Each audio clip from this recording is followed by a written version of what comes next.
You're sure? Okay, call the meeting to order. There's a horrible glow up here. The TNRD acknowledges that we connect with many First Nations communities across our vast regional district, and today are located on the Tecumseh-Secwepemc territory, situated within the unceded ancestral lands of the Secwepemc Nation. TNRD appreciates the partnership that we have with Tecumseh-Secwepemc and respect the territory and land on which we gather today for this meeting. Any additions or deletions for the agenda? Motion to approve the agenda. Moved by Director Smith. I was going to say Director Robin. Oh my God. And seconded by Director Thorpe. All those in favor? Carried. Thank you. Minutes. Any issues with the minutes? Moved by Director Thorpe, seconded by Director Hall. Any discussion? All those in favor? Thank you. Carried. No delegations, no invited guests. A lot of people though. Okay, we're on to reports. Electoral area grant and aid funding. Who's dealing with that? Okay, thank you.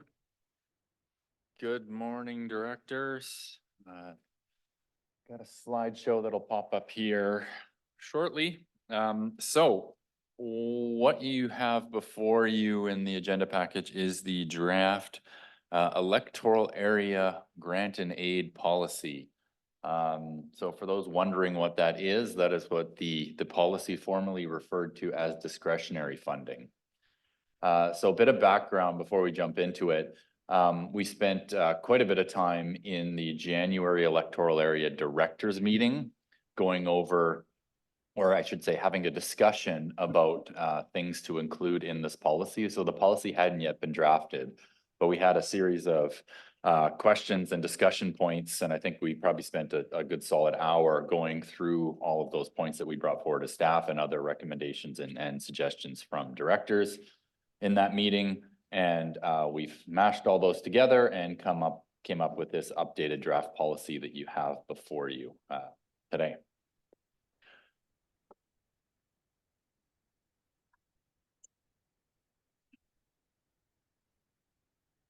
So this policy was last updated May 2018.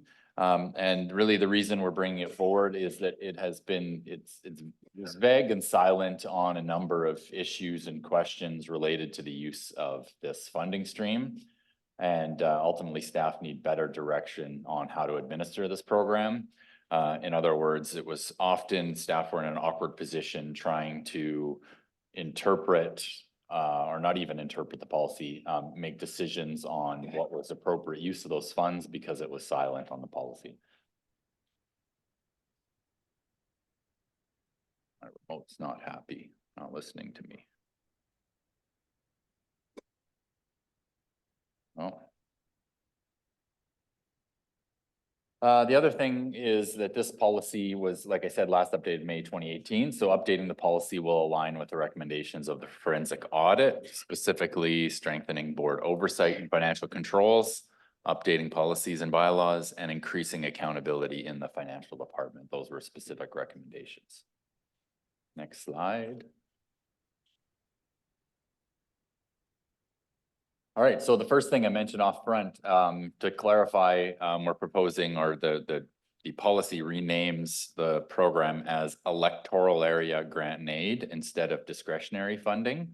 A number of reasons. This is aligning with our regional grant and aid policy and program. So the idea of our regional grant and aid program is where there's activities or projects or events that are a regional scope that groups can apply for that funding. And the idea with electoral area grant and aid, whereas these are more electoral area specific projects or events. So we think it works well with that naming. The challenge that we had with the discretionary funding naming, or at least in some people's opinion, is it could be viewed as not a grant and aid, more of just money that could be handed out at the director's discretion, which we'll talk about the director's discretion in a minute, but the idea is this is a grant and aid program and we have a policy in place. So it's we recommending that name change. So I'm just kind of highlighting here some of the main points in the policy, but I'm sure there'll be some other questions or discussions for those who've gone through it. Let's go back one. Yeah, so some other key changes are that, or clarification is that the events or project cannot be funded by both regional grant and aid or electoral grant and aid, so no stacking between them. Third point there is electoral area directors may allocate funds for internal use for TNRD administered programs. So in this scenario, as you'll see in the policy, those applying for this fund need to be a society or not-for-profit. But what if the electoral area director wants to use discretionary funding? We'll use an example to fund a feasibility study into a possible new service. Well, that would be administered through the TNRD, so they can allocate funding that way, and it doesn't need to go through a third party. So essentially, in other words, if the TNRD is paying the invoice directly for a cost, then that's an eligible expense under this program. Number 4, we're clarifying here that all grants going out need to be reported on. So we will develop a report form to make it easier for grant recipients to report. So this isn't going to be a very onerous thing, but all of them will need to have a report that comes in at the end of the year. And if those groups don't submit that report, then they won't be further eligible for any further funding until those requirements are met.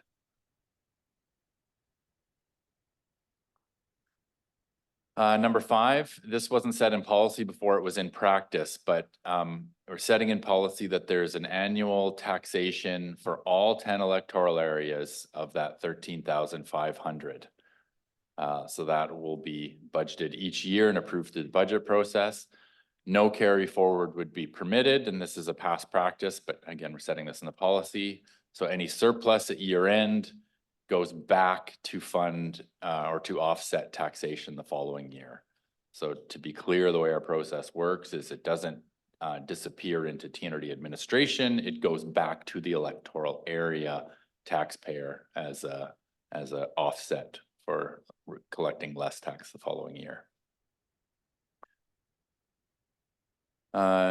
Number 6, now this comes down to kind of authority for awarding it. So the way we've written the policy and the way the past practice has been is it is the electoral area director's discretion of who to award this funding to.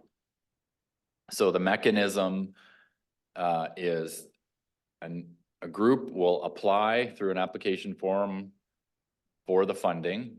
Staff will review the application to make sure it has the required information as well as meets all the criteria set in this policy.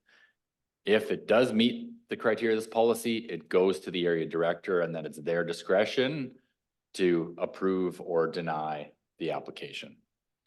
So there's no mechanism that these approvals go to the board. The board sets the budget, but the individual approvals for awards is the area director's discretion.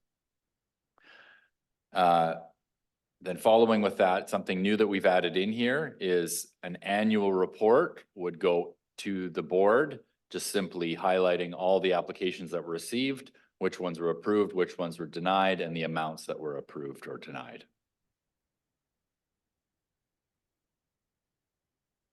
And 8, I think it's a repetition of something I already said. Yeah, reporting is required for all grant recipients. Questions or any further clarification on the process as we laid out here? I have Director Middleton, then Director Thorpe, then Director Morris. Thank you.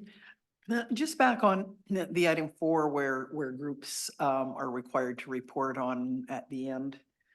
If we go just on number 4, is there a mechanism if they don't report and it is found that the funds weren't either spent or spent as per the grant? Do we have any mechanism to recall those funds? Basically, you know, I know in a lot of cases it might not necessarily be all that much money, but I'm just wondering if we have a follow-up, or do we just say you had your one chance, sorry, never again? Yeah, that's a good question. I don't know if we've been in that scenario before, But I think we'll have to contemplate that in the reporting requirements and specifying that. Is there anything maybe Carla or Austin want to add to that? The only other thing that I would say is if the grant funding wasn't used as it was meant to be used, I would consider that a failure to provide adequate reporting, which in that instance would disqualify future funding. Yeah, so at the bare minimum, they wouldn't be eligible to apply again, yeah. The So an other, option to not sort of provide additional funding at any point in time, but no means to sort of reclaim funds that were either unused or inappropriately used. yeah, I guess that would be litigation if we wanted to go that way, that would, yeah. CO Hildebrand. Thank you. I know that our staff, and we haven't run across any of those situations, but who's to say we wouldn't, but I know we do a pretty good job in our due diligence up front to make sure that they're the society in good standing. We work with them on every detail of the process and their application. So it's been successful so far, but it wouldn't hurt to have something in there that maybe if something does go awry, we can actually have something in the policy that makes sense. Director Thorpe. Thank you, Chair. I can't believe as a financial person I'm saying this, but the reporting, a lot of the grants are tiny little grants, like it might be $500 to minor hockey or something. I'm wondering, and just the amount of time and staff time with reporting, could we maybe set a threshold on that of say $2,000 or something, so that if we are giving 500 to minor hockey, if we're giving, $500 to a festival, like that we're not having to deal with these tiny minute amounts, that we have like a little bit more substantial amount that we set the threshold at?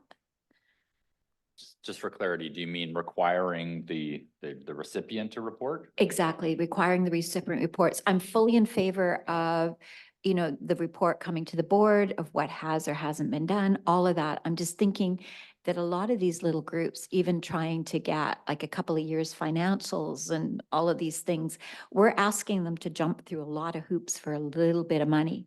And I think maybe we need to look at this, that these are people that don't necessarily need a lot, but a little bit extra here or there to help. And maybe we can help them, but not make it so onerous that it's not worth their time to apply for $500. CO Hildebrand. Thank you, Chair. I'm going to share my wounds and scars from the forensic audit that I can tell you that when we had the forensic audit, these are the things that were very detailed. We very much went into detail on these things, and if we couldn't account for them properly, it was a red flag. So we need something that, I understand the balance question that you're asking, but even $500 would be something that we need some kind of documentation to know what they use them for. It doesn't have to be a 10-page report, but if it was like a festival, it would be just explaining what the festival is, when it happened, and they need to sign something saying that it was used for that. It could be really simple, but that was just my opinion, sharing the gray hair that I have in my head because of it. Supplemental then, so you're not going to ask them for receipts for everything. You see, that's where I'm trying to figure out where we draw that line. And believe me, I love numbers and I like everything to balance. I'm just trying to find a level I ground think to make it. I think a lot of that would get captured in the application and knowing what they're doing and some kind of a verification to say that, okay, it's been held, it's been done. We know that. That's what we need. It's just verification, but not the detail that you were suggesting. Okay. Yeah, and I could add to that. We had this discussion with staff kind of over and over and talked through all of these different scenarios of should there be a threshold and what would it be? And ultimately, the conclusion we came to is that we need some sort of reporting for every dime we give out. So what we're working on as the next step on this, assuming this gets adopted, is actually creating that report form to make it easier. Essentially, here's a one-page fill in the blanks. You received a $500 grant. This is the information we need. And sign it off so then it's accountable. So we have something saying, and it may be just a single paragraph saying this is the event we held, this is what we did, we bought these kind of supplies, end of story. Yeah. Director Morris.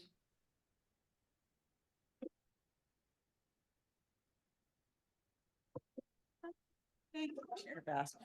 Just a three, I think maybe four sort of easy questions. Within the structure of the granting, so each EA gets their 13.5 as a discretionary fund. First question, and they're all easy ones, I think. If, for example, there was a special event within the TNRD and it involved a couple of different electoral areas, and it's an unusual special event of some kind, would we have still that ability to get together as a couple of EAs and decide this is how we want to address these funds? We're going to support something for a couple of years between two organizations to a maximum of our 27,000. That's question one. Is that approach acceptable? So I don't see why that, that someone couldn't submit a grant application to two EAs, two different areas to receive the funding. Because again, as long as it's meeting the criteria of this policy, it's up to the EA directors to approve or deny the applications. But your comment made it sound like you're talking about an ongoing operational thing. What was the scenario? Let's just say we land the cricket whatever ball players for the next 2 years or whatever, next year, and it crosses over into another area as an event, and we need to make a commitment in the bid to host that in fact we have two areas in on it and we have 2 years of funding somewhat secured. I think that would fit within this policy. I don't see any problems with that. Okay, that was that question then. Second one, no carry forward permitted on the annual taxation. Do you envision any timeframe? So let's use this example of this particular ghost event I'm talking about. Do you envision that we could find exceptions if two areas felt very strongly this was an important element to support, but it required a 2-year commitment in two areas? So CFO Fox and I were just speaking about this morning about how to deal with those one-off carry forward requests. And I think the best mechanism would be that the board approves, exception to the policy as a one-off, then that would be the mechanism that would have to be brought forward to the board. The board approves carry forward for that specific purpose. Okay. Thank you. That answers that multi-year grant carryover question then. Sunset clause. Looking at the list of how some of these grants have been apportioned and designated, is there a time we're not envisioning somewhere in this policy that we say, hey, you've had the same little grant for the last decade, we'd like you to change it up? We're not putting any of those restrictions into particularly these really small communities, are we? Somewhat. Well, what we say in the policy is the intent of these grants are not to fund ongoing operations, and the intent is not to replace the establishment of a service. So if it's an ongoing, let's say you're funding a community park operation year to year, that's not the intent of this. That would be an area where you would instead we'd go through a public assent process to establish a service for ongoing funding. Yeah. Okay, and then the final question is the screening process in terms of the applicants, possibly new ones. And I guess my question there would be, for example, if it was I'll just use this one, like a faith-based organization as an example. Are there any clusters of kinds of community groups or that we are encouraged or discouraged from approving? Are there any screens, I guess is what I'm asking, that we need to be aware of overall in this policy and if we accept that approach? So the faith-based organization is a good example because that did come up for discussion previously on this matter. And so the way the policy is worded is that funding will not be available to a religious organization unless the activity is a public activity without preference to religious membership. So we recognize, the policy is recognizing that a lot of faith-based organizations may be doing an event. As long as that event's a public event for public benefit and not restrictive, then it could be eligible.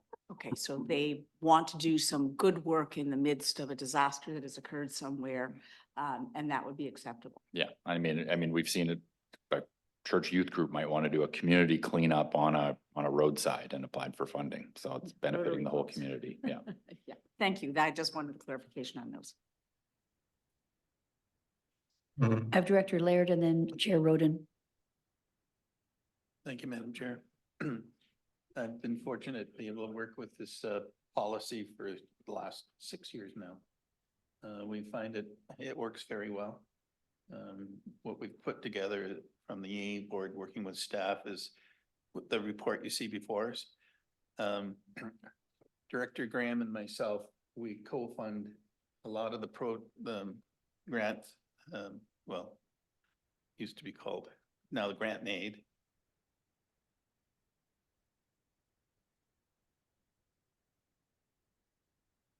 And there we go. It works very well. Staff works very closely with us. I don't think we've ever had a failure in granting the grant and aid to any of the groups that apply. And I do agree that it doesn't matter whether it's $100 or, $3,000-4,000. It all needs to be reported back, because that puts owners, makes the applicant having to report back. They basically do a good job of that.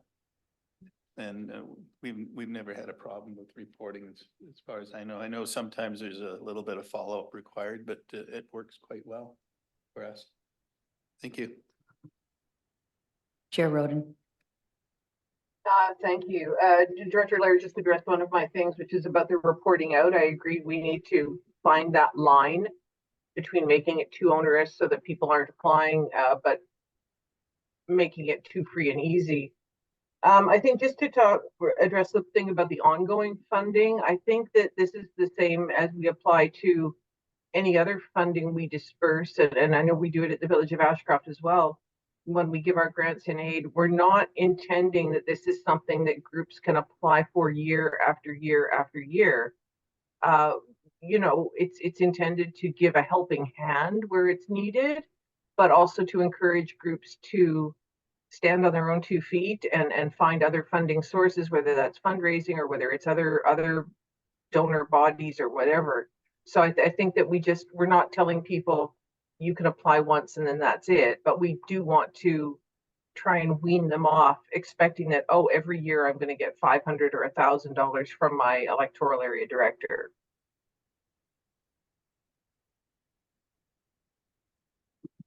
Okay. Any other discussion? We have a recommendation. Do we have it? Moved by Director Smith, seconded by Director Middleton. I will remember to have you say yes, Chair Roden. All those in favor? Hang on, before we talk about that, now that we've got a motion, I just had a couple of things. If you Oh, go to okay. If you go to page 1 of 3 of the report, where it says policy 1 general provisions. Okay, it looks like it has been changed. It did say originally, staff will ensure applications meet the criteria. Applications that do comply with this policy will be denied. So thank you, Corporate Officer Lois, for inserting the word not in there. Otherwise, it went completely against what we were trying to do. I just had a question too, because I wasn't privy to the discussion. Public groups wishing to appear before the board to request financial assistance sourced from these funds should be made in accordance with the TNRD Board of Directors delegation guidelines. Since this is solely at the discretion of the EA directors, do we need to have language in here? Why would a group be addressing the board when it's not a board decision? It's up to the EA directors.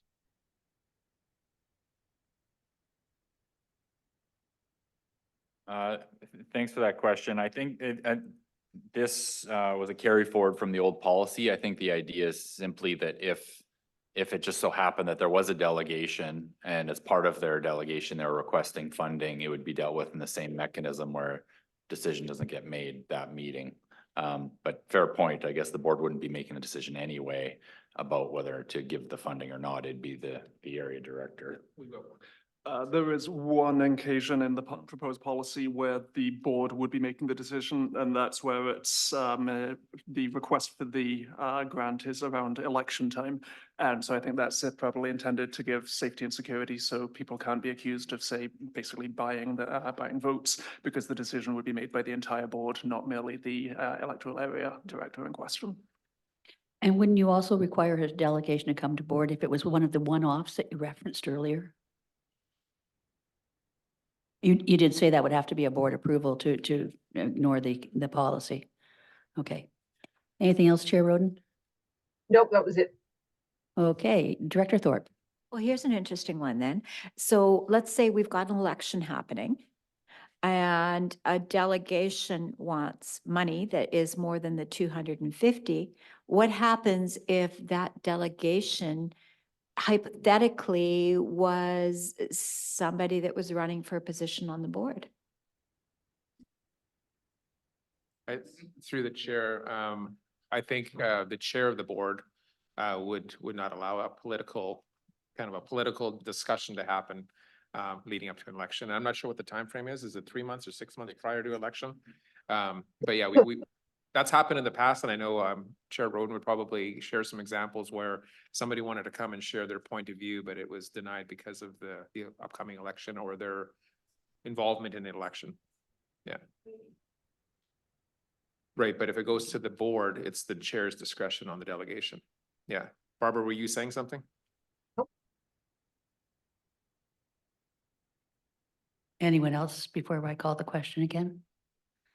All those in favor? Chair Roden? In favor? Thank you. Any opposed? Carried. Thank you. Street lighting policy.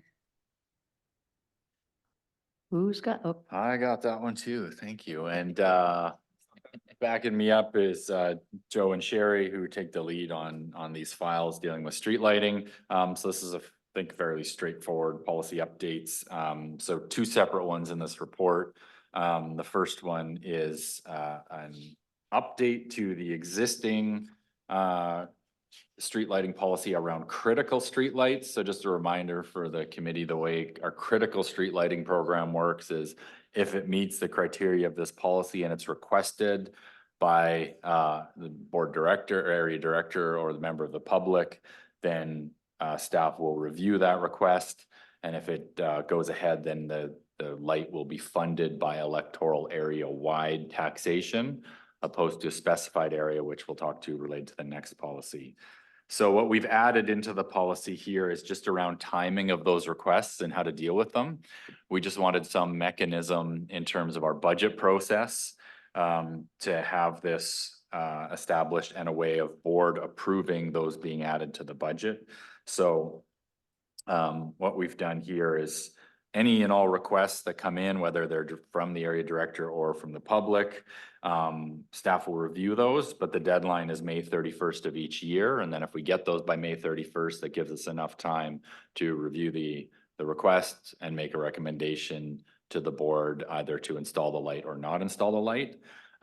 We didn't want this onerous to the board of these new lights being a regular item on the agenda. So the way this is made up is that once per year, there'll be a board report saying, these are the new street lights that are proposed. These are the staff recommendations. The board approves it, then we add it to the budget for the following year. any discussion? Okay, got a Director Laird. In my area, there's the necessary street lighting, and then the local improvement area in Lower Nicola looks after the street lighting within the community. So there's actually two separate sources of funding that comes through our area. And we still get requests every now and then as area directors to have street lights put in, especially if the community keeps growing. And I've always worked really well with staff, and they've we just about always get the street light put in. It's interesting, highways is divulging themselves of a lot of the street lighting that now goes along our roads, and we're having to pick up the cost of supplying that now. And hydro is can be very difficult to deal with as well for new street lighting. So it's quite a challenge to get a light put in your community that is asked for by the community, but we work hard at getting that done. Thank you. Anyone else? Anyone want to move the recommendation? Oh, over there? Oh, you must just put it up. Hi, Chair Roden. I'm just wondering about the timeline. I mean, it says request must be submitted by May 31st for that request to be considered in the following year's budget. So that really could be anywhere from 18 months to 2 years between the time that someone says, hey, we need a street light at this dangerous spot on this dangerous road, and said street light actually being installed at what has been identified as a dangerous spot on a dangerous road. Is there anything to be done to speed up the timeline, like perhaps changing the dates, or I don't know. I'm just concerned. I know we went through something here in Ashcroft where I requested a street light in a certain spot that was dangerous, and we were able to get it done, but it still took several months between the time we put the request into hydro and the time that they were actually out there installing the light. Is this a concern, or am I overthinking it? Thanks for that question. So maybe I'll just walk through a scenario of how I see this rolling out, is that we get these requests all in, that we're kind of building up a list of requests by May 31st. And then that's the deadline where we're actually starting to look into them and make a recommendation to the board. So there's nothing to say that we can't start the process with BC Hydro to have them in. So for example, if we get a request in May, the board approves the new streetlights in September, we've built them into the budget for the following year. We could already be working with Hydro and planning for that installation. But it won't be in the budget until the following year. So I don't see this causing significant delays, because the actual amount of time to get the light in is going to be at least 3 to 6 months anyway. I guess I'm just concerned because of the May 31st deadline. And again, I'm thinking, I requested that the street light here in Ashcroft be put in the fall, when the nights are getting longer, the days are getting shorter, and you know, more people are driving in the dark at more times of day. So that I suspect is when most people are going to notice or identify that, oh gosh, it's awfully dark here, this is dangerous. So that's so someone in November identifies something, as I did here in Ashcroft, and it doesn't get gathered together into a report for consideration for another I have to do math, 6 months. And then the process has to go after that, you know, and as Mr. Vieira just pointed out, yes, it is a long process. It's not like BC Hydro shows up the next day to put the light in. That's all. I'm just concerned that someone is going to come to us in October or November when it's dark out, and they identify somewhere where we need a street light, and we're going to go, okay, well, we'll file it away, and in 6 months' time, we'll consider it for next year's budget. That's all. No, I hear your comments. So answer your first question, is there a mechanism? Yeah, I guess back to what I said in the previous report, you know, the board can always give us one-off direction to override the policy. So practically speaking, if we as staff see an issue that needs to be addressed in more priority, then we can escalate that. To be honest, this policy is more around having more pre-planning in the budget process instead of adding things after the fact, or getting requests through the operational year when there was no budget for it. But, yeah. Okay, and sorry, Joe can speak to more of the process here as well.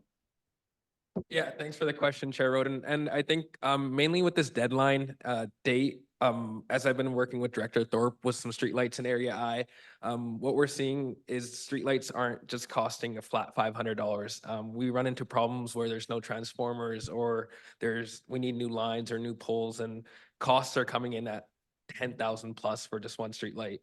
And this at least gives us enough time to work with BC Hydro to look at all our options. And also, we as Director Thorpe knows, we've been working with LFN and the local First Nations when we do install new streetlights to get their approval basically to put a new pole in, and that's a pretty lengthy process. So this date allows for more of a plan for us for next year. I get there would be needs for streetlights immediately, and again, those are one-offs that we can come to the board with and get those approved as soon as possible. But with the other ones that come in from public, and we just got to look at costs and timelines. And May 31st just gives us enough time to pre-plan for the next following year.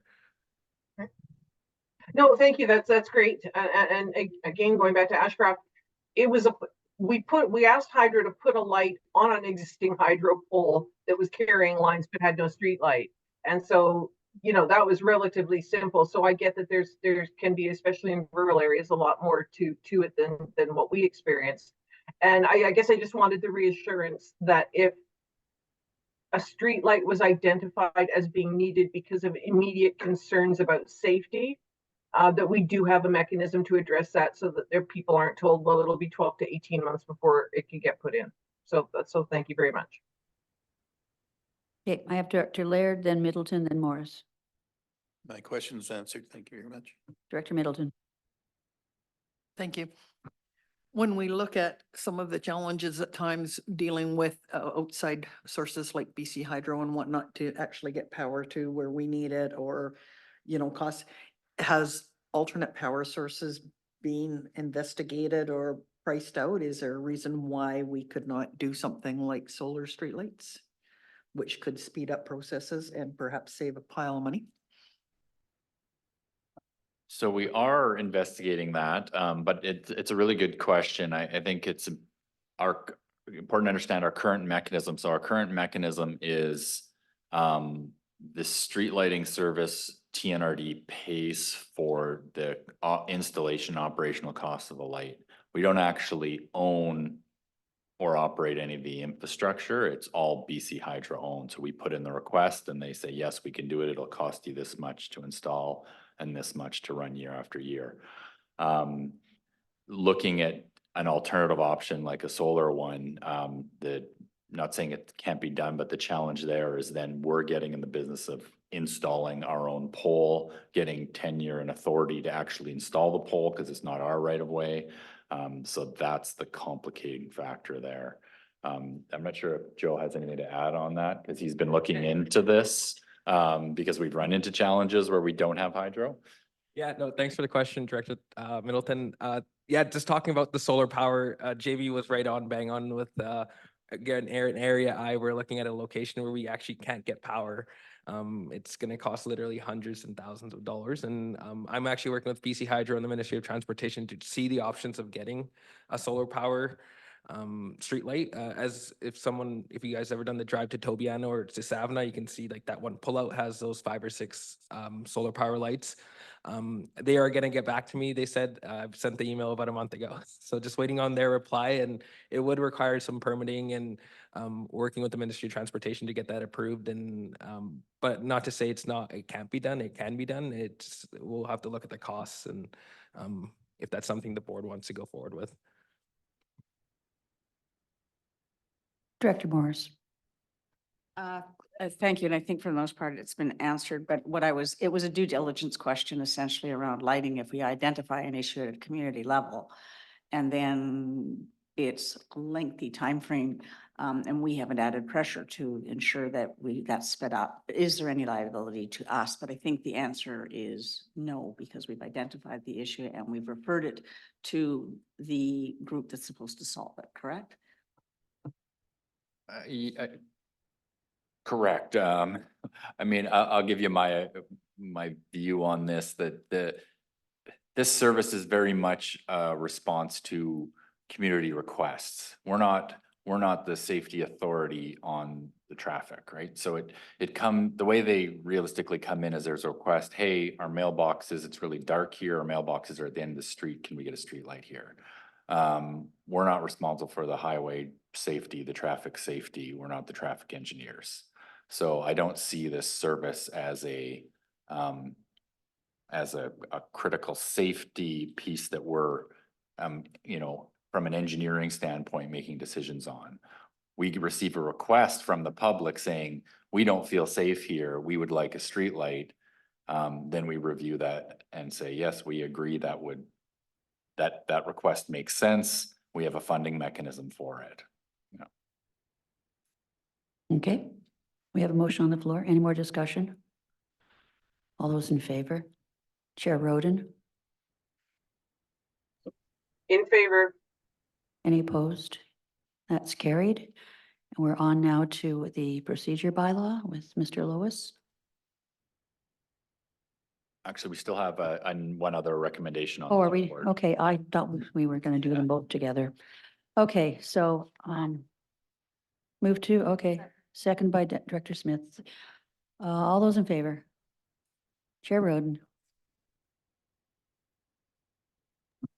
Sure, I'm doing the responsible thing and muting all the time. I'm in favor. any opposed? That's carried. All right, now where's your Mr. Lewis?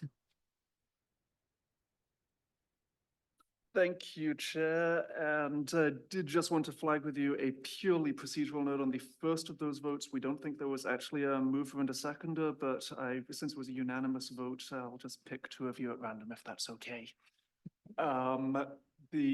So the procedure one was, there was no written report for you on this. It's essentially just a verbal update from me. The procedure bylaw is a big enough deal that affects the entire organization. We'll be bringing to a future committee of the whole, but I did want to ask you all to have the opportunity to think in advance, or also to say, give any direction at this point if you have any concerns for what we plan on bringing forward. Which is, so there have been some things which have been identified just in the time I've been here as needing to be opened up. And so I just wanted to talk you briefly through some of those. There is one particular issue which is very unfortunate in here that was intended to be a good idea at the time it was done, and legislative changes have now rather undermined it. The public notice posting place, what we have listed both the notice board at the fourth floor outside our front counter there, and also the TNRD website. The TNRD was one of the local governments that was trying to basically add websites in as official notice places with the growth of technology in the last few years.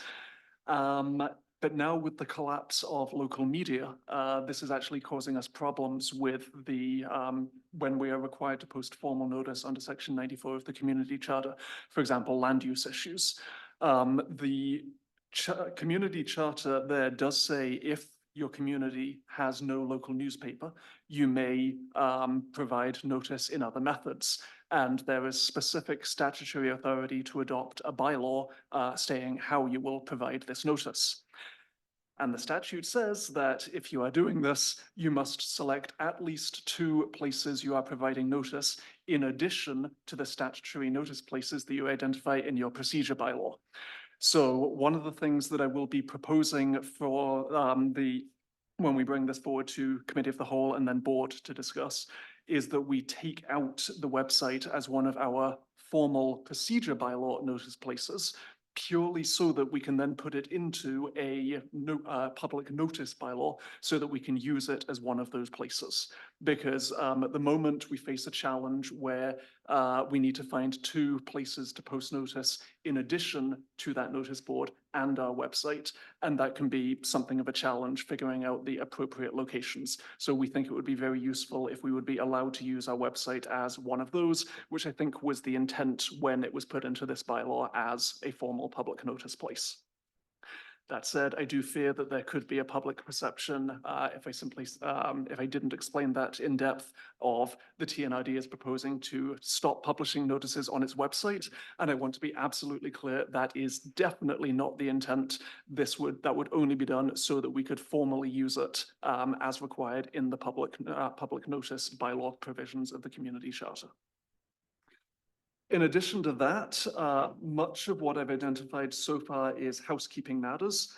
For example, Section 12.2, Notice of Special Meetings, is the only thing that this bylaw requires to be mailed instead of sent via email. I'm apparently supposed to send it all out to you via Canada Post, which again, I don't think is particularly appropriate anymore. The delegation section in section 15. A few months ago, we brought the delegations policy back to this committee, and you had a lot of questions where I was simply forced to say, that is an interesting question, but it's difficult to change because that's in the procedure bylaw. So one of the things I think might be useful would be if we take the delegations provisions in this bylaw and transpose them all into the policy, and then say in the bylaw that these will be dealt with in a delegations policy. That would make it much easier to amend in future, and it would avoid a problem where we have some rules in one document, some rules in another, which can then cause conflict and risk problems. In the order of business section, there is something that you may or may not have opinions on. A lot of municipalities and local governments, but by no means all, have an option fairly early on the agenda for public input on agenda items. So for example, for public to say, I care deeply about item 8.4, and I want to give you my opinion on it before you discuss and take your vote. At this point, the TNRD procedure bylaw has no public input section at the beginning of any meetings. It does have a question period at the end of the meetings where, say, public could come along and ask you to explain why you voted or supported particular ways, but that's after the decisions have already been taken. So I would be interested in knowing whether or not you would have any appetite for installing a public input section or the opportunity earlier in standard meeting templates. It's definitely not a requirement to have. It's just a potential way to increase public engagement and accountability. Other than that, again, a housekeeping point under electronic participation, at least I hope is housekeeping. We limit the number of times that people can participate in electronic meetings per year. And those numbers are not the same for different types of meetings. So in particular, I think it's somewhat conflicting that you are allowed to attend 4 board meetings a year by electronic means, but only 2 public hearings. Most of our public hearings are attached to board meetings, so we could wind up in the logical absurdity where a member is able to participate in the board meeting and is on the call, but has already attended virtually 2 public hearings, and so is technically not present at the hearing, which just feels fairly ridiculous. And it would mean that, like at the last meeting, I would have to brief everyone on what had happened before the meeting could proceed, despite the fact they had already heard it. So I would like to be able to unify all of those. Then other than that, it's cleaning up the external appointments, making that biannual appointments to match your your biannual internal appointments. And then also putting in a note that committee chairs will be elected in accordance with their terms of reference, which will hopefully help to fix the problem that you fixed partially at the last board meeting, where the terms of reference did not say anything about chairs. So those are the issues that I've identified so far. And so, as I say, I wanted to give you an opportunity to either weigh in on any of those, tell me that we're heading in the wrong directions, or add anything in that you are aware of at this point. Director Laird. Thank you, Madam Chair. I had an experience when I first became a director. We found out that Ministry of Mines had an ad in their paper, and it was just a little one about this big, about a proposed new gravel pit going into our community. And we were just lucky enough that one of the area constituents noticed this little tiny ad and figured out what was going on. It didn't seem to, I didn't even find that and it was in the newspaper only. And what became of that is, I talked to the staff here of what we can do. The only thing we could do from the staff is to insist on a public hearing. Because there was not even a public hearing date or anything involved in the notice. They were just, Ministry of Mines made a notice as gravel pit is being approved. And that's how we finally got a public input. So I'm wondering, how is the government dealing with the fact that newspapers are all disappearing? And it's so important to, like, for instance, if we didn't have a newspaper ad, we probably never picked up on that. And chances are we would have had a gravel pit right in the middle of a neighborhood that was totally inappropriate. Has provincial government indication how they're communicating with their ads now? That's a really great question. And so Director Laird and I have the same local newspaper, the Merritt Herald, and I've seen several local notices in the back pages there of talking about, say, environmental implications of, say, gravel pits, new funnels on mills, etc. And yeah, essentially, when there is a community newspaper, they post in those. And when there isn't, they are, I think a lot of the time, scrambling as much as we are to the Peace in particular. They've got a serious problem up in the north there of a lack of local newspapers. And I know that they're one of the things they've done is purchased, because they have a relatively small number of roads, they've purchased dot matrix signs. And so they put those on the roads leading into communities, and they post notices on those so that anyone driving in and out goes past them. And that's the kind of fairly expensive and fairly radical solution that that's being looked at in some situations, because the decline in local media, it does cause serious problems. There's often things like, say, radio stations where you can try, but they're, unless you are going to record things and then save them as, say, MP3 files, you don't have any actual proof that the notice was filed. Whereas, say, with a newspaper, you've got the physical copy. So yeah, it's a major challenge, and I'm not sure that anyone's got a really good handle on it yet. To follow up, Go ahead. I think there's most of our communities, like in Merritt, we have a little sheet that comes out, I think, twice a week. It's called the Merritt Market, Merritt Morning Market. And that's very consistent. I don't think that'll be going away anytime soon. And there's a possibility you could actually use those local small news, basically it's a news sheet with other input in it, but it does gives you, and it's right in the community, and it gets discussed when it shows up in the morning market. And through the chair, I can just comment that Director Laird is absolutely right on that. We, when I was at the City of Merritt, we actually used the market on at least one occasion when there was just an unfortunate snafu resulted in a statutory notice we needed to place not making the Herald in time. But the market publishes 2 or 3 times a week, and it has much shorter deadlines, and we were able to get things in there, and that definitely met the statutory criteria. So yeah, I think local governments are sometimes having to get creative in ways they make sure notices get out. And if directors have any, say, creative ideas, then we are all for hearing them. Director Middleton. So I'm not too sure what's been done to a point, and I know even at the city, we're faced with the same issues of public notification. Has it been considered or looked at to put a TV outward facing in all our TNRD public spaces, so our libraries, possibly in small communities that don't have a public space, it could be at a local general store and whatnot.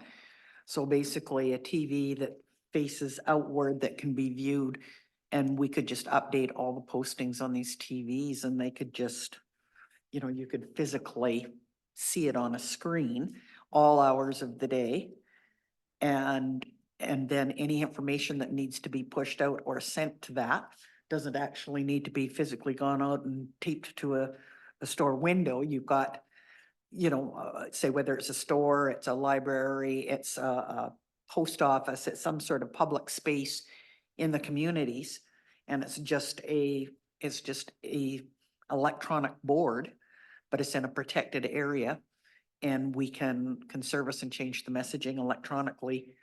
And so then everybody in a small community would know that if you wanted to see public notices, you go to the store, which they probably do all the time anyway, and it's posted there electronically for them to see. Through the chair to Director Middleton, I can say that I don't think anyone's discussed that to date, but that's again the kind of creative idea we can definitely look into. The first thing that does spring to mind is the cost of purchasing and making sure we could update and make sure that, say, there was no risk of damage in, say, these out-of-the-way locations. But that's definitely a really interesting idea on making sure that the information was widespread and easily updatable. Because with, say, an electronic screen like that, we might even be able to tie it in so we could, Mr. Hildebrand was saying, we can update from this building and make sure everything is just really up to date all the time. So yeah, that's definitely an interesting idea we'd want to look into. CEO Hildebrand, then Director Laird. Thank you. Just to add to that, and then like our libraries come to mind. I mean, that captures a large part of our regional kind of footprint. Private locations might be a bit more challenging, but we have community halls too that we own. So I think we would probably start there, but I think that'd be an interesting idea. Perhaps there's grants associated with actually getting the equipment. They could be used for other things. So yeah, that might be something to certainly look into. Director Laird. Thank you, Madam Chair. We, Herb and I funded a electronic sign outside of the Lower Nicola Community Hall. It was about approximately $18,000, and that's accessible. So you can access it by just a computer input, and it is in the middle of the community, and there's somewhere where you could put public notices. I'm not sure how many other areas have a community reader board, electronic. A lot of the school districts I know have them at outside their schools where they drop kids off and on, and they're already there, and I'm sure they're accessible. I know the school district in Merritt has one or two of them in front of their schools now, and they're programmed by a computer that somebody doesn't go and punch it in every day. So that's another opportunity maybe. Thank you. Anything else? Anyone? Okay, two things from me. One, I'm glad you're going to do away with the mailing out special meetings because the last two that came to me came after the meetings. And in terms of electronic participation, is there something in the bylaw, because I haven't read it in a while, that will allow for an extended medical leave where someone can actually Zoom in but cannot participate in person? Yes, Chair, I'm confident that's in there. I'm just frantically scanning to find it. I'm sure, yeah, by resolution, the board may authorize any member to exceed the maximum number of meetings they participate in by electronic means. That is currently in the, so that can be done by by a resolution of the board to extend to whatever number would be necessary. Yeah, okay, that's good to know. All right. There is no recommendation here. Is there any other discussion on it?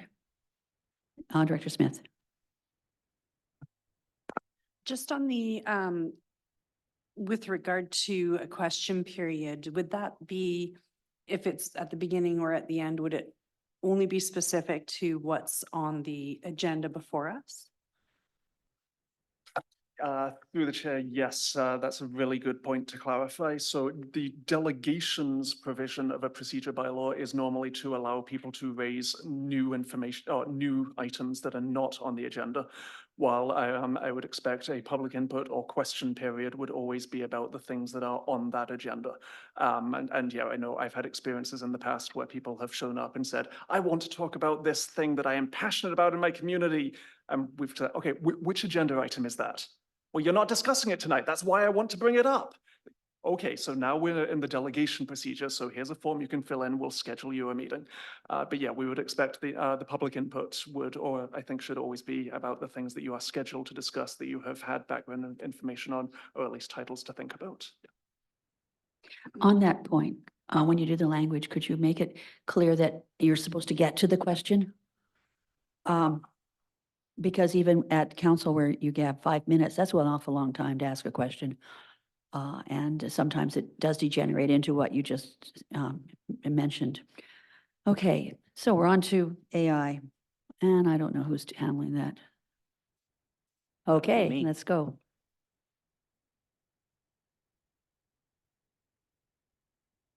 Yeah, so while my presentation's coming up, I just wanted to thank Kara Wright, our Information and Privacy Coordinator, for her help with this. She put a lot of time into helping me with this presentation, and I really appreciate that.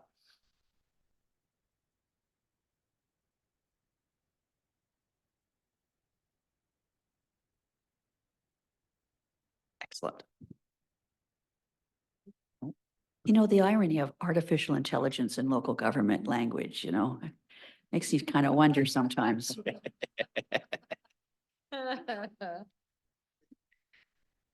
Okay, so I'm here today just to take you through a little bit about how AI looks in local government, where we're sitting at in the world with AI right now, maybe clear up some misconceptions on what AI looks like, and just kind of give that overview. So if we can go to the next slide, please.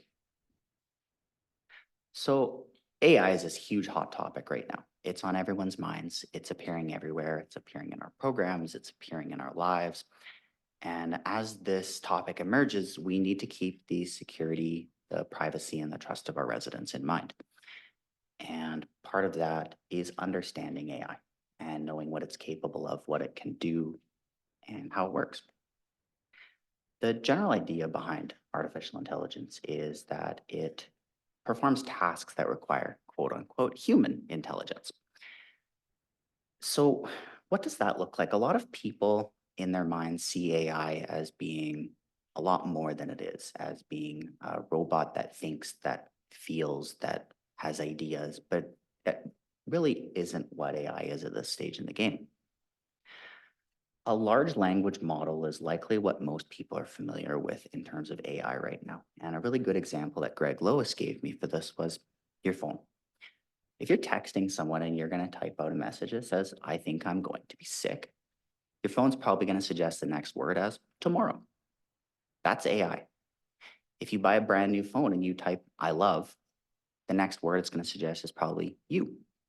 And if you were to tell your 20 friends that you really love green eggs and ham, next time you typed I love, it would probably suggest the word green instead. What we're seeing right now with AI is essentially that, but on a scale tens of billions of times larger than that. A large language model is looking at billions and billions of points of data. It's taking your input and it's saying, what is the most logical output based on that? What makes the most sense to present next? And that's where we come in with generative AI. A generative AI that a lot of people are likely familiar with is ChatGPT. It's a name that's been thrown around quite a lot, and ChatGPT was the first really big generative AI tool that a lot of people had exposure to. And it quite simply is a chatbot that you talk to, and it looks at its database of tens of billions of points of data, looks at what you've asked it, and says what makes sense to put next. And then that's expanded. And now we have the ability for AI to create art, to write songs and poems. But at the end of the day, all it's doing is it's looking at its billions of points of data and saying, what makes sense? Next slide, please. AI is not a trend. It's not going away. It's here forever. It's ingrained in everything that we do now. It originally existed in our phones, but now it is in our programs that we're installing. It's in the internet pages that we visit, in our search for new programs as we put out bids. Every single piece of software has AI built into it. And that's quite simply the nature of what future looks like. And AI is expanding at such a rapid pace that it's mind-boggling to me, to anybody else that I've spoken with. AI 6 months ago looks different than it does today. And in 6 months, it will look different. And in 3 years, it will look different. And part of us being able to protect the trust, privacy, and quality of service that we provide to our residents is being on that, being on those changes, understanding them, understanding what AI does, how it works, where it's sending our data, how it's using our data, how it interprets our data. Next slide, please. So let's talk for a second about what AI is actually capable of in its current state, because it's pretty cool, but it's also a little bit scary. AI right now can take information that you've given it and can extrapolate to outlandish extents. It can take a picture of someone and create a video from that. It can take a few pieces of data and it can extrapolate over many years. And it's amazing at recognizing patterns that, to the extent that a person could never do. And some of these abilities that AI has are really, really cool for us because it can help to supplement the work that we're doing. It can help to take the services that we currently offer and take the mundaneness out of it and move us to a stage where our employees are providing more value add services to the residents. AI is projected to grow at about 37% per year, every year for the next 7 years. That looks like 900% growth over 7 years. That's unprecedented. Nothing else grows that quickly. It's gone far beyond any other technology that we've seen before because of how quickly adoption is, because of how many people started using ChatGPT when it came out. It went from a few billion points of data to hundreds of billions of points of data in a very short frame of time. And a really good example of another transformative technology like AI is the internet connected computer. When computers were introduced to the world, when the internet was introduced to the world, it was revolutionary. It had such a far-reaching scope that it's changed every single industry in the world. Nothing in the world has escaped the reach of how impactful the internet was. And AI is going to be the same. It's going to have the same level of scope. It's going to affect every single industry in the world. It's going to affect every government in the world. Every person is going to feel the impact of AI in some way. Next slide, please. So when we're looking at such a revolutionary technology that we think is going to have such a huge scope, we need to think about what the most effective way to regulate it is. And in regulation comes understanding. We cannot effectively regulate something unless we understand how it works, because then we either overregulate it and we restrict its use where it could help residents, or we underregulate it and the consequences of that are potentially scary. To understand this technology, we have to use it. We have to track it. And a very cool new application of AI among the tens of thousands of different AI tools that are available right now is Microsoft Copilot. Microsoft Copilot is their AI model that they have recently integrated into the Microsoft Office suite. So we have an Excel tool now that is Copilot. There's a Word version of it. There's an Outlook version of it. It can help with data analysis, with writing emails, with writing up Word documents, with your policies. And the really cool thing about Microsoft Copilot is because it's a Microsoft subset, it falls under our tenancy agreement, which means we have existing controls over privacy and data, much in the same way that we have controls over the data that we put into Microsoft Excel when we save things to Microsoft OneDrive when we're putting data into those.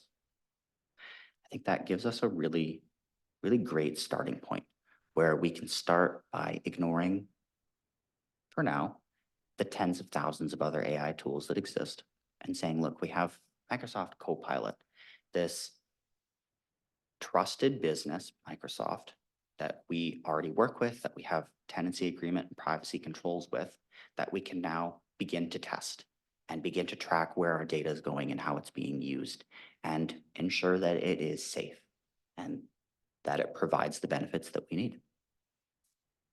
Next slide, please. Oh, too far. One back, please. So artificial intelligence in local government, that's the big topic on everyone's minds, is how does it directly impact us? When we look at Copilot and its integration into the Microsoft Office suite, we start to look at some of the more mundane tasks that people are doing. For example, reviewing building inspection requests, reviewing grant applications, looking at data analysis of various information that comes out of our financial system. Another thing that AI can do that's really, really cool is teach. It's very, very good at explaining things. You can give it, for example, if I wanted to write code, I could throw my code into AI and say, it's not working the way I thought it should.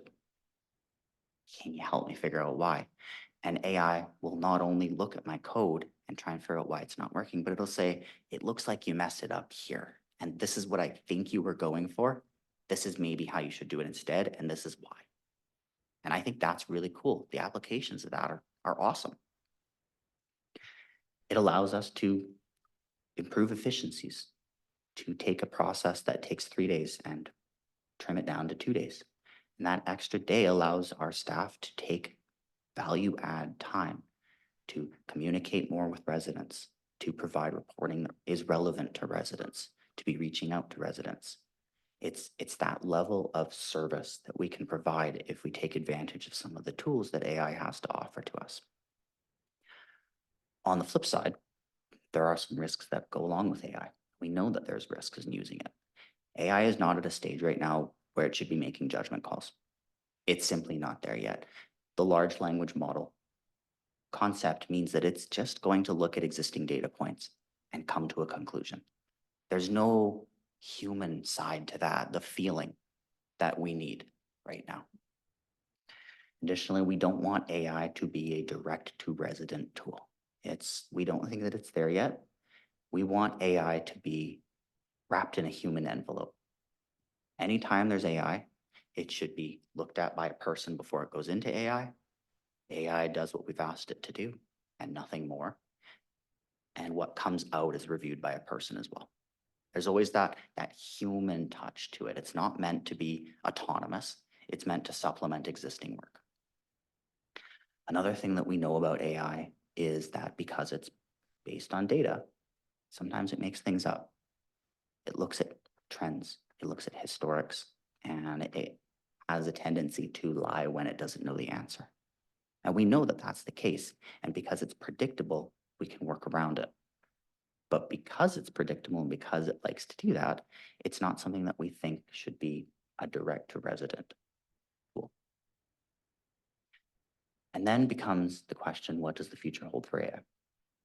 AI is growing so rapidly. The last 6 months look different than the 6 months before that.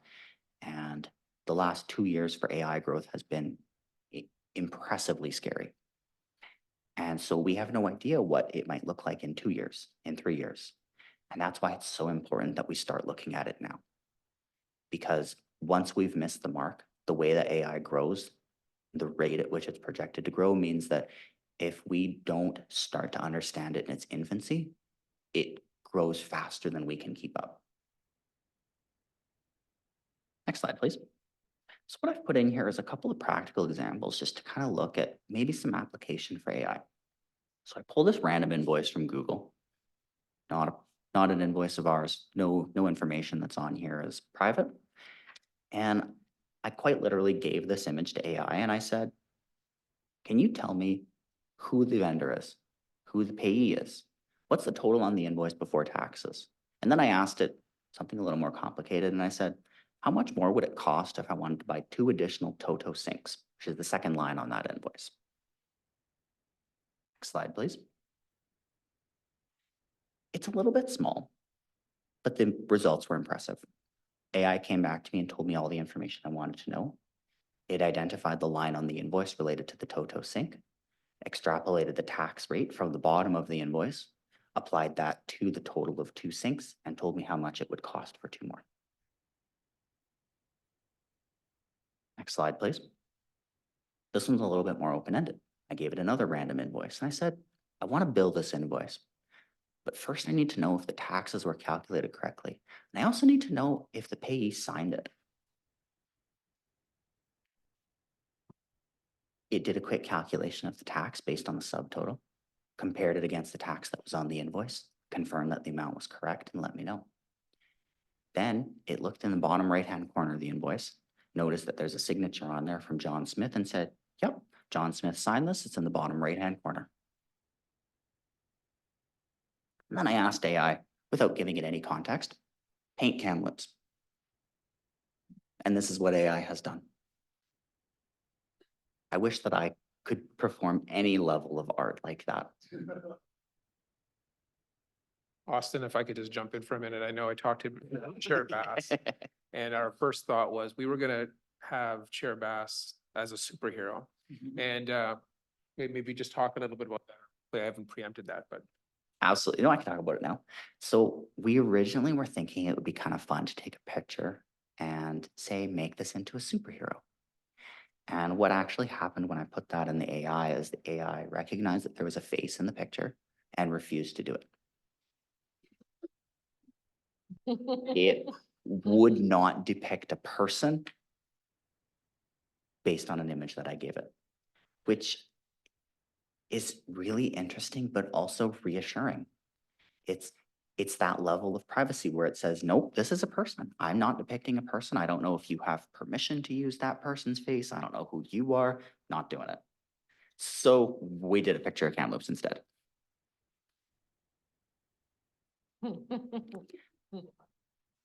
When we talk about human AI collaboration and what it actually means for us, it's ultimately AI is a tool, and any tool depends on the handyman that wields it. The tool that we put into the hands of our staff ultimately will be with the intention of improving the lives of residents. We want to meet our objective of service excellence, and AI is a tool that allows us to move in that direction, to, like I was saying, make mundane tasks more easy so that we can provide excellent service. More time can be spent on excellent service. And again, this goes back to the original, the human envelope. AI should always be wrapped in a human envelope. Human at the beginning, AI, human at the end. Never just AI.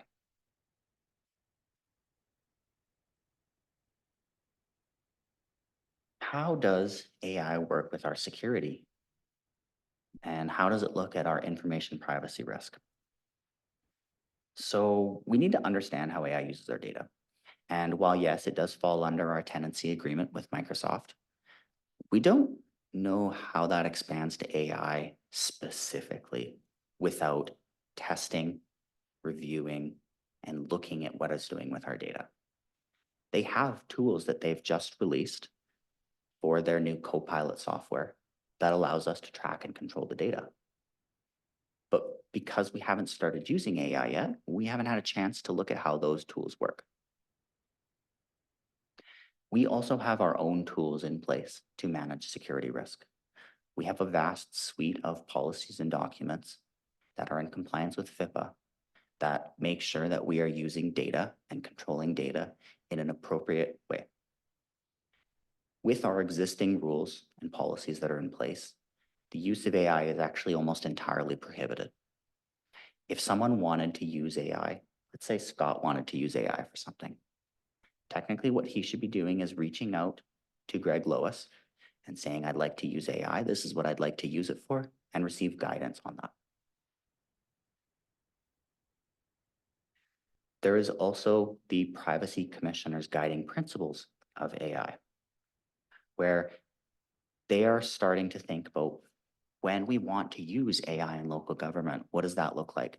We need to have principles and policy in place to ensure that we have transparency in its use, that we are accountable for what we're using it for, that we're using it in a legal way, that the way that we're using it is fair, and ultimately that we're keeping in mind that privacy of residents must be protected at all times. This picture is created by AI. That's why there's a little disclaimer under it, which I think in all instances where we're using AI generated content, we should always be putting a disclaimer. And I just asked AI to depict itself as a child. And this is what it came up with. It's quite interesting. Next slide, please. With AI becoming such a hot topic, there are a lot of existing new policies. We have a lot of policies from other similar levels of government, and there's policies that are coming in from the feds and from the province, and they're all over the place. And we need to develop our own. We need to have a policy that's specific to us. We also have other policies that govern privacy and use of data, and that manage risk where we have breaches in data and how we look at those risks. But these policies are not specific to AI. And with AI being the beast that it is and experiencing the growth that it has been, it makes sense to have specific policies for AI. And I think that's what we're looking for, is some board direction on, does it make sense for us to make specific AI policy? Next slide, please. So The province of BC has provided some interim guidance, which I think is really good. It touches on 3 major points. And these 3 points they're strong. The first point that they've noted is that no confidential information that is at risk should be put into an AI tool unless we know that the AI tool is approved for use and is safely using data. At this point, our goal would be to approve, after investigation and understanding, just Copilot. We would not look at all the other tools that exist. Our focus would be on Copilot. The second point here is, again, that human envelope. A human should always, always, always, I cannot stress the importance of that enough, be reviewing what AI produces for us. And the third point is the fairness, the inclusion, the respect, alignment with style, that touch that AI doesn't really have, that you could call it the human touch. AI tends to hyperfixate sometimes, and that can be a problem. And that's, again, why we need to make sure that there's always a person looking at it. Next slide, please. So just to summarize, artificial intelligence is a tool for existing work that's done by people meant to empower the work that they're doing. The decisions that we make as a regional district have a wide-reaching impact on people and communities. And we need to consider at all times how AI and the decisions that we make with AI impacts the fairness and privacy and the trust that we have built with our residents. AI at this point is not at a stage where it should be autonomous. We need to have human input before and after, the human envelope. And ultimately, AI is an emerging field that's growing extremely rapidly. It's so impressive how quickly it's growing, and we need to be on top of it. We are not early adopters. Early adopters are OpenAI, Microsoft, Google. And now that it has been developed to a point where it's useful, you're starting to see municipalities and regional districts pick it up. This is the time for us to jump in when the mistakes have been made and we can learn from them. And now we can embrace it in a way that we can ensure the safety of information and the trust of our residents.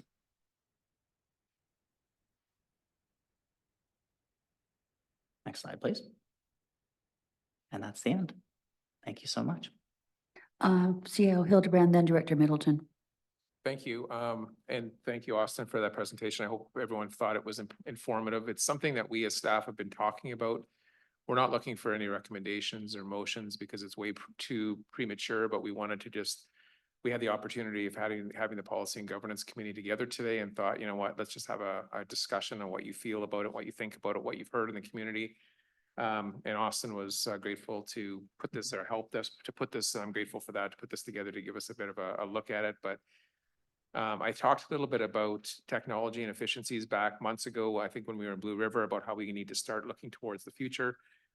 This is something we don't want to chase. We need to kind of be on top of it and make sure that we can use what we can, but do it responsibly. So just wanted to let you know that we're not looking for anything direct, but want your feedback and thoughts about what you've seen and just how powerful it really is for some of those mundane things.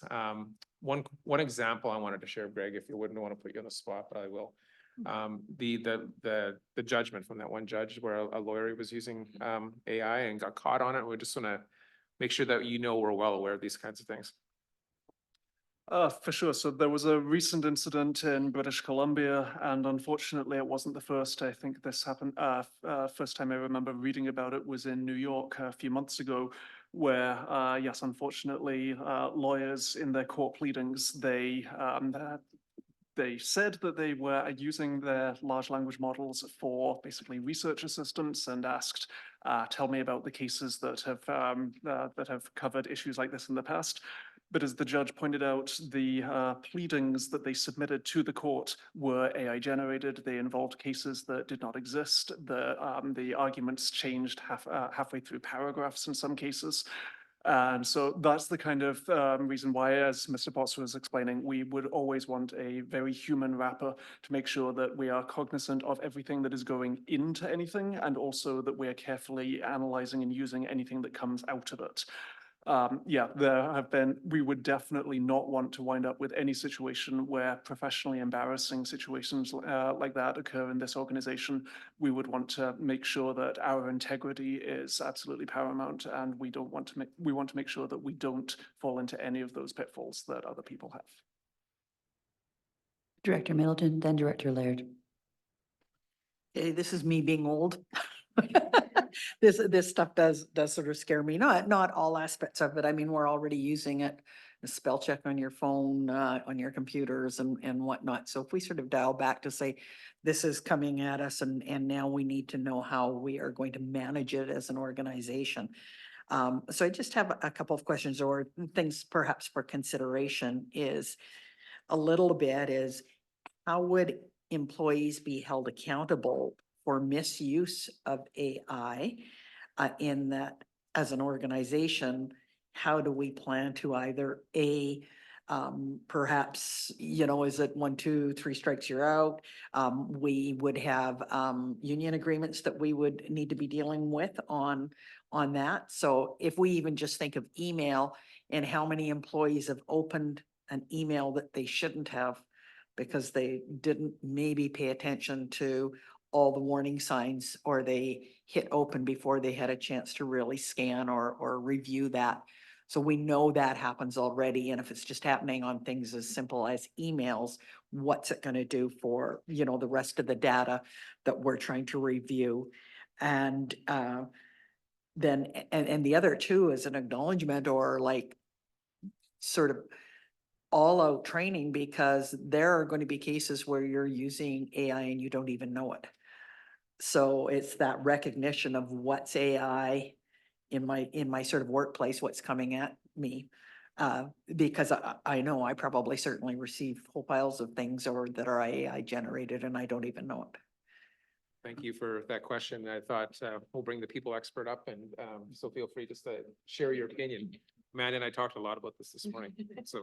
I think broadly, I mean, we're so early in our infancy of starting to look at what AI could do for us. The first step is always with anything, is it not working?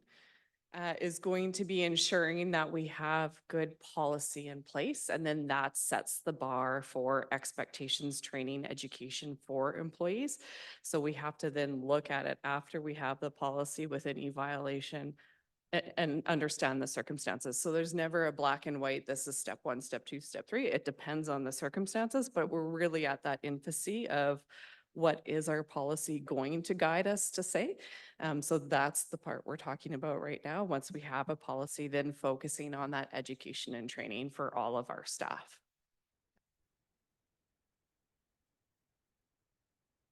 Okay, Director Middleton.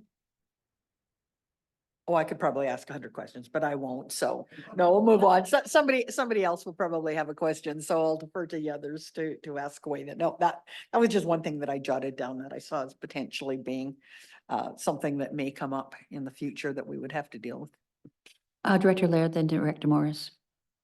Thank you, Madam Chair. How does AI grow so fast? What's making it grow? Oh, sorry. What makes AI grow so fast? Like you're saying, it's gonna be 6 months, it's gonna be, I don't know how many percent. So one of the things that really encourages the growth of AI is actually its adoption. When ChatGPT originally came out, it was the fastest growing website on the internet in all of human history. And that's how it grows, is every single person that interacts with it gives it more data to learn from. It starts with 1 billion points of data, and then in 1 month, it has 500 million users. Every single one of those users has a conversation with it and gives it another 100 points of data. We're looking at hundreds of billions of points of data now. And then from there, specifically for ChatGPT, you have Microsoft step in. So then Microsoft purchases this software or this learning model and integrates it into Bing, one of the largest search websites in the world.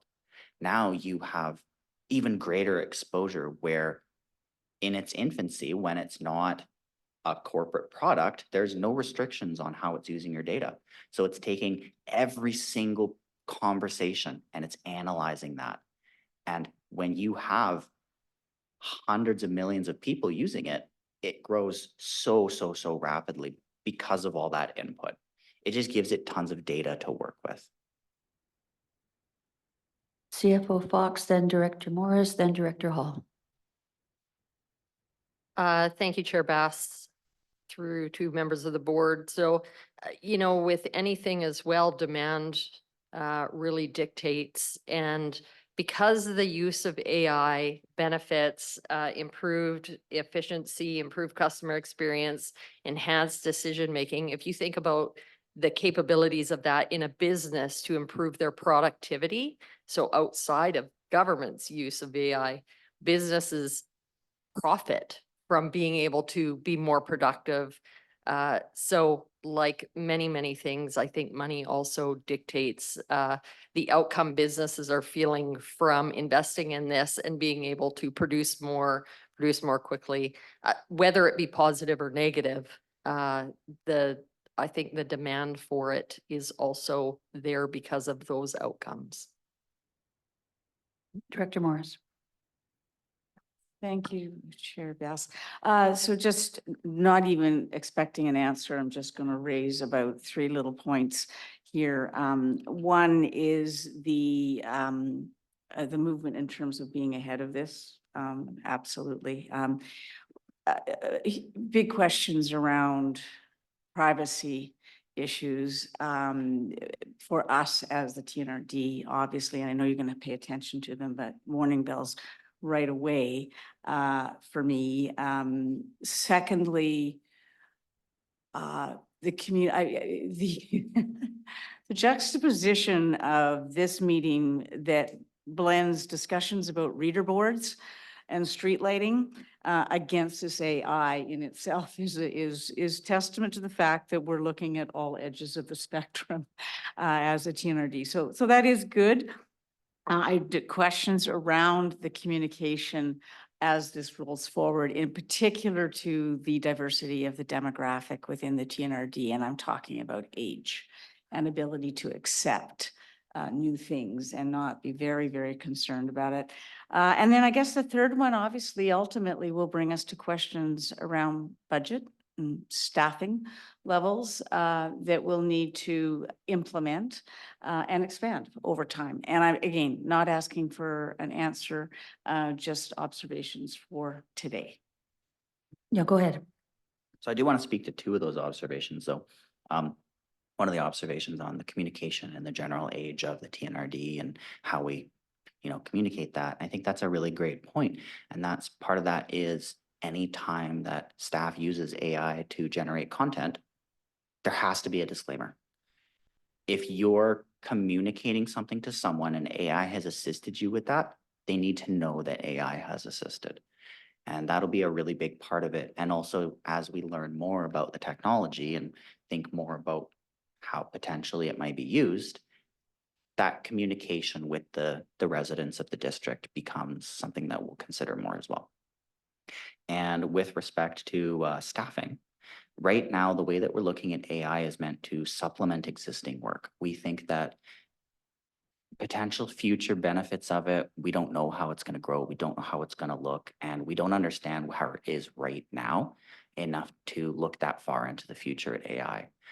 As it is right now, it does not have the capability of replacing staff. That's not what it can do, but it can supplement existing work to a level that makes people able to do value add activities, to give value, to provide more direct and tailored service to a resident, right? And so I think that's really where we want to go with the AI, is that tailored value add service where AI can supplement it. Director Hall. Thank you, Chair. Thanks for the information on disclaimers, because that was one of the things that I wanted to just see about. But I think as a corporation, I think we got to embrace AI and see it as an opportunity. What you just talked about with regards to enhancing the creativity of employees as a result of utilizing AI, I think is important. And you can see AI as it sort of augments human intelligence almost. Okay, so look at it from that capacity, and we'll be able to modify how we schedule, modify how we schedule maintenance. It's really endless because of the data that it continues to collect at such a fast pace. So it's something not to be afraid of. And as you said it earlier, it's here. It's not going to go away. It's sort of like the internet. It's going to gain speed.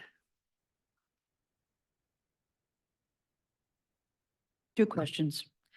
Mr. Lois, when we get to the point that AI is generating words and sentences and things like that, would that be FOIable? Chair, any record that exists in this organization is subject to FOIPA legislation. And so then you've got the questions of, does it fall into the exemptions that exist, or is it, what is a record, what is transitory, what is disposed of, what is then subject to. But as a general rule, if, say, a report, to take a hypothetical, 5 years in the future, there's been a significant advancement and say staff reports are then partially AI generated, or internal documents, they would be subject to all the same privacy legislation that exists at the time. Fascinating. Okay. And in reference to the disclaimer, I'm assuming not everyone has to put a disclaimer on so if you were bringing in information through AI, from wherever in the universe it's coming from, it would not necessarily have a disclaimer unless whoever put it in there had put the disclaimer on. I hope that makes sense. I'll actually defer that one to Greg, just from a legislative standpoint. Right. So on that one, there's an increasing awareness at a legislative level to be aware of regulation of AI. And so the European Parliament, for example, has just in the last couple of weeks passed legislation stating that all AI models must have copyright notices on them saying where they got their information from, and they may not be used for certain purposes. For example, say making decisions on, say, whether or not a crime was committed in a video that's fed to it. But that said, in Canada, at this point, we don't have any such legislation. So anyone who is labeling their things is doing so on a voluntary basis. And so it will very much depend on where things were made, by whom, what rules applied to them, and the speed that all of our national and international governments work at. Thank you. Any other discussion? Director Laird. Thank you, Madam Chair. I find this very interesting. I was talking to my brother in Salmon Arm, and he's a businessman there. He's been there for 30 years, runs and operates a lot of business. And we just had a very brief discussion about AI. And he did say, in his opinion, that AI is very powerful, even in his business. So we don't have any idea how it's being used in everybody's daily business life. I'm sure he's using as much of it as he can right now. And we don't have any legislation on how that is to be used at all now, especially other than local government. That's a little interesting comment. If I could just add, Chair, I know there's a lot of corporations and private businesses, like a couple that I know of. I know Tech uses it. I know BCLC uses it to some degree. So we're certainly not going to be the guinea pigs here. There's a lot of private organizations and other companies that use this, and we want to just make sure that we're keeping up with the times and not falling behind, and making sure if we can use this in a productive and positive way, that we will. But right now it's very exploratory. CFO Fox. Thank you, Chair Bass, through to the board. So when I first came into the TNRD and I entered the finance department, and then eventually as I became the CFO, we had talked to staff and we talked to a number of different departments, and a lot of the concerns were around systems and not updating of systems and not keeping up. And sometimes with new technologies and new things that come out, such as something as great as this, we're going to have, like we do in this room, very diverse ideas of how to use it and what to use it, but it is coming. One of the examples I was giving my team when I was talking about this was in regards to Teams. And I remember before COVID, and we go to stay relevant, we go to training in our fields. So we go to different training and they give you little tidbits and snippets. And I remember at this one, they were giving us 3 things. And one I remember was Teams. I had no idea what it was. So I started looking it up and they gave us kind of some exposure to how it would benefit us. And I go back and we start to talk about what are the different things we'd like to see. I'd like to try out this Teams. But because of fear of something new and not a good amount of time to look into it, it was kind of put on hold and pushed off the table. And then COVID hit about 8 months later, and I was the only one that knew how to use Teams because I downloaded it personally for myself and started using it. Sometimes we have to be strategic. We have to foresee what's coming and know our organization. And I know in government, there is more hesitation. We really need to be accountable with what we do, but we can't sit and do nothing. I was brought in on the precipice of change and making sure we stay relevant. And part of bringing Austin in as part of our team with his really unique expertise in programming and coding and those things, pairing him with IT. What I really want to give you guys is a sense that when we have different people that want to go use this and start going gung-ho, it's really important as an organization that we're collaborating with corporate services, that we're tapping into Kara's expertise with FOIPA and that legislation. And we're helping to guide Scott and the organization in a somewhat conservative approach, but we're moving forward. So that's kind of my lens on that. Okay, any other discussion? No? And when you don't need anything more from us, we're at new business. Any new business from anyone? Okay, motion to adjourn. Moved by Director Morris, thank you.